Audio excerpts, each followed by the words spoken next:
Okay, here we are. It's where we're at. We're right here. We're right now doing a Sunday radio show. Now, my last episode or video, I discussed camping knives. Testing some camping knives out in the environment in which you would be camping.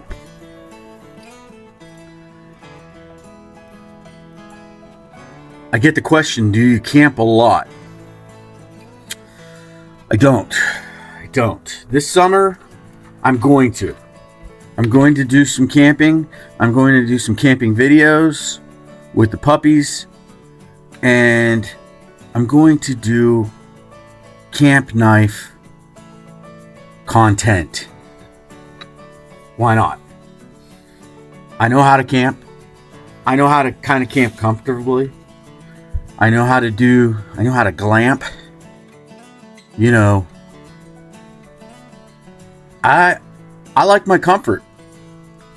And I understand that you want to test your comfort, your camping comforts with reality, because to be good at camping, you are learning to accept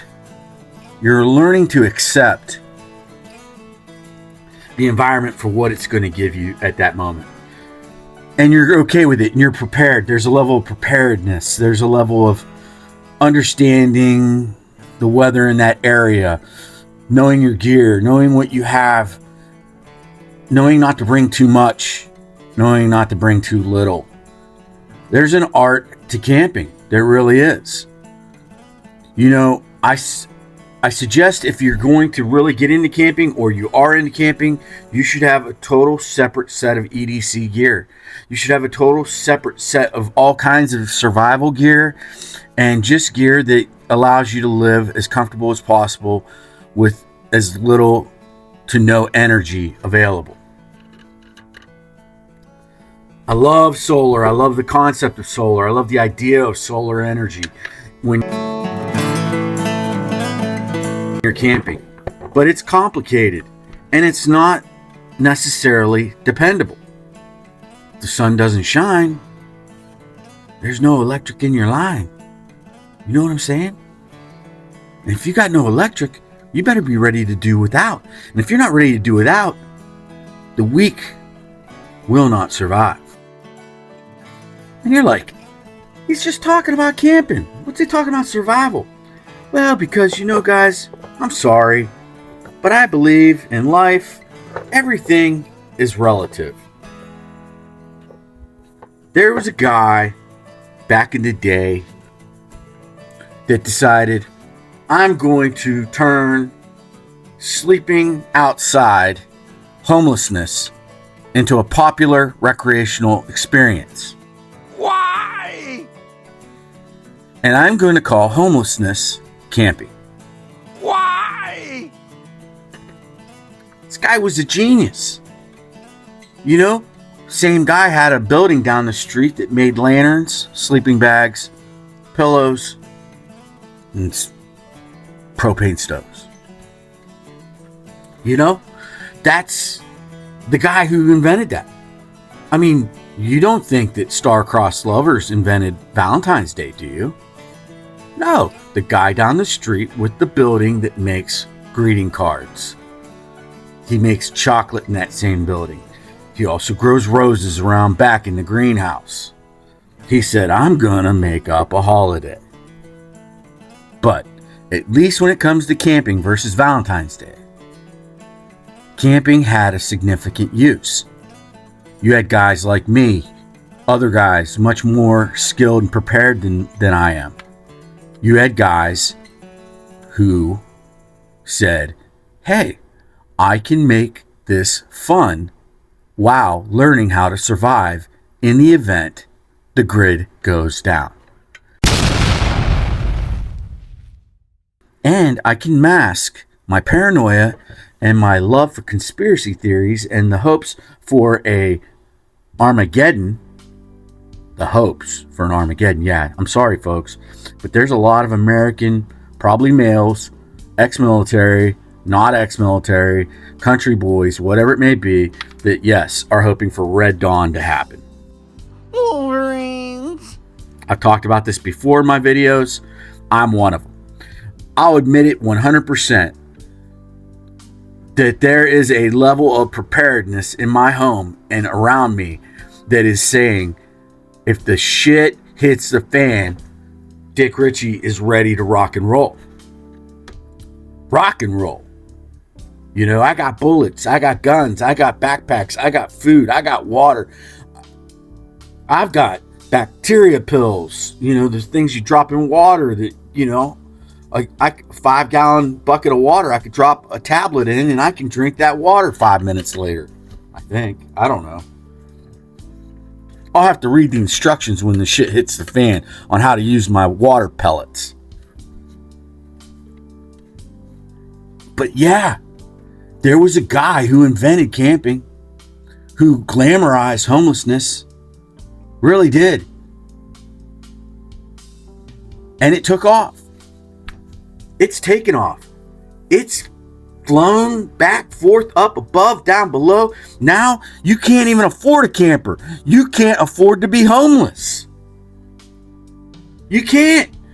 You know, I remember back in the day, you could buy a camper for $4 or $5 grand, like almost new. Now, shoot, it's crazy.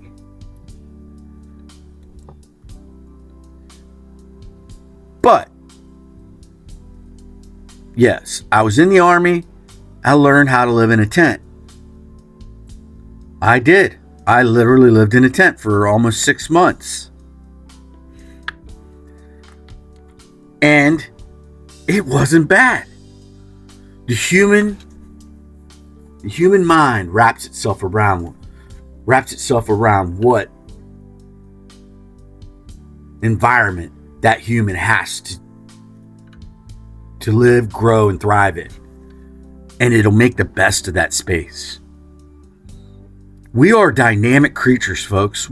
Our bodies, I mean, we're a large percentage of water. Bodies. We are malleable masses of change and woven genetics that create this creature that can make choices, that can wear funny clothes, that can say funny things, that can build incredible massive structures, manage hundreds of other people, or be managed. We are dynamic creatures, folks. But at the end of the day,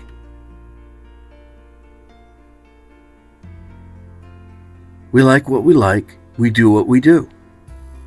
Some of us like to camp. Yeah, now that was a yarn. I wove that in there and it was nothing. It's garbage. But what I'm getting at is that camping is a way of practicing for the hard, tough times that may occur or could occur. The people that survive at the end of something bad are going to be the campers. Now, campers, you can watch videos of people in China camping, and they take it serious. I mean, they've got the electronics and the gear and the toys and gadgets. It's great. I love it. I watch them and they seem so peaceful. And they got the one guy's got his little poodle. He's a Chinese guy and he's in his tent with the big window and he's watching it snow and he's making pot stickers and noodles, cooking a whole 4-course meal in this tent with his little poodle puppy in a coat laying next to him. And I'll watch hours of it. Yeah, I'm that guy watching that crap. Because I'm watching somebody on the other side of the globe do the same things that we do here on this side of the globe. And I see the similarities and I love it. it's nice to see that. But at the end of the day, I watch these camping videos. I watch Guy Who Dropped Truck Life Guy. I watch all these things. But at the end of the day, they all end up having a knife. They all have a knife that they have to use. And you get to see them use that knife in the environment it's really supposed to be living.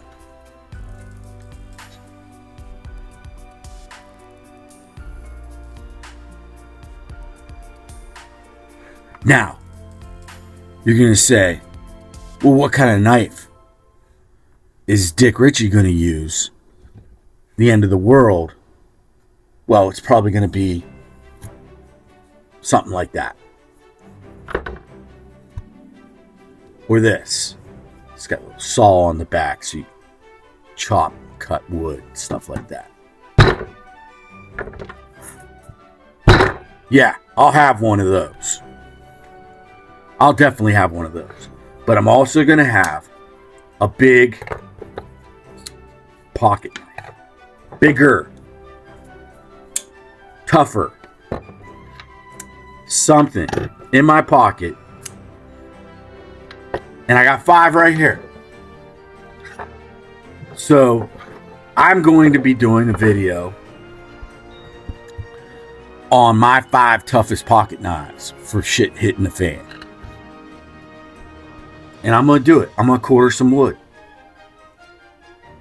And if you don't know what that means, Google. But I'll tell you anyways. So you got a piece of wood.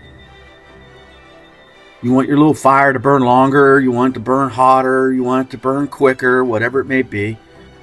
A big chunk of wood on a certain fire is not the best idea. You might get a lower, slower burn on it. You might not want that. So now you got to take that piece of wood, and the ideal knife for something like that would be a big knife. And you get a little split at the top, get that knife stuck in there, maybe hit this with your hand, pull that wood apart. Now you just halved it. Now you can take that same 2 pieces of wood, sandwich them together, turn them. Do that one more time, you just quartered your wood. That's how I take quartering wood. Sorry. It's quarters, fractions of wood. Making it smaller. Making it less of a mass on your fire. And it burns a little bit hotter, a little bit quicker. It really depends on what kind of fire you're looking for when you're out there. You got wolves running around you, coyotes, whatever it may be, bears, bear cats, lions. You got all these critters running around you and you don't have a fire, they're going to come get you. Fire helps. Keeps you warm, you can cook, and keeps some of the critters away. A little bit. But when you're out in that environment, you're also going to want a nice, big, tough pocket knife. Aren't you? I am. I would not want to carry. This is as small as I would get. And I'm only going to talk about this Essie Zancudo with this 5 because it's an Essie. American-based knife company. True and popular in the knife hunting, maybe tactical, maybe self-defense world. But their fixed blade knives are hunting knife pieces of art. Touted from up above. But now they got a folder, and I'm going to include that, and we're going to see how tough it is. This Loco D2 steel. Big. Great. It's got camping written all over it. That's going to be going in it. Yes, of course. The Sencut Slashkin. Look at this sucker. Yep, that's going to be there. We're going to be talking about it. I'm going to be cutting wood with that. How could I not do it? Now, this is a little bit nicer knife, a little bit more expensive knife. This knife has some weird, funky glow-in-the-dark scales. It's got S35 VN steel. It's a QSP. It's got a button lock. Spine tested, approved. There we go. That's going to be in there. Pretty nice, tough Tanto blade. We're going to see how that works. And then I said, you know what? These are all pretty well-named knives, and they're pretty popular, and they're good knives. Rich, we got to put the action on this thing. We got to put a Smith & Wesson tough knife in the mix. Frame lock. I'm not sure which Smith & Wesson this is. Put it right there. Now, this Smith & Wesson right here is probably going to do fine. Probably do a good job. We're going to find out.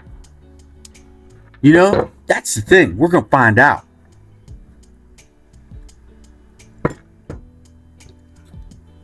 But I'm going to tell you right now, this right here, something like this. This is a cheap Walmart knife. Made in China. It says Cold Steel on the blade, but you know it's not made by Cold Steel, so I don't understand that. Oh well. Maybe it is. Maybe Cold Steel decided to make a really cheap knife to sell at Walmart. But I've had people tell me that's not Cold Steel. And then this is a Camelus. I like this knife. I like this knife a lot. It's got the right feel and everything for... But we'll save these knives for much more in-depth fixed blade cutting video.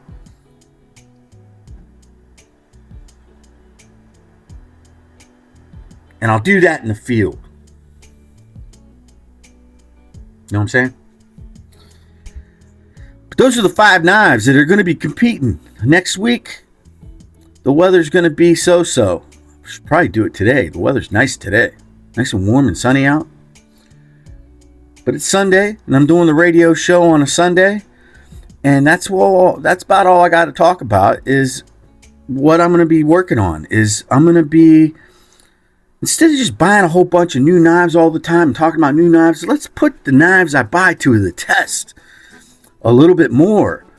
Let's put a little physical dynamics behind my reviewing process and make it not just about how I feel when I see it, touch it, feel it, look at it, and buy it. Let's actually talk about how it's going to perform in the field. Let's get down and dirty. I got 5 acres here, folks. I'll go camping in my backyard and I'll feel like I'm out in the wilderness. There you have it. Sunday radio show was talking about what I'm going to be doing with these 5 pocket knives. And I bet you one's going to break. Stick around to see. Have a good Sunday. Have a good next week. Mondays are just like Fridays. No, not really. To me they are. Every day's a Friday.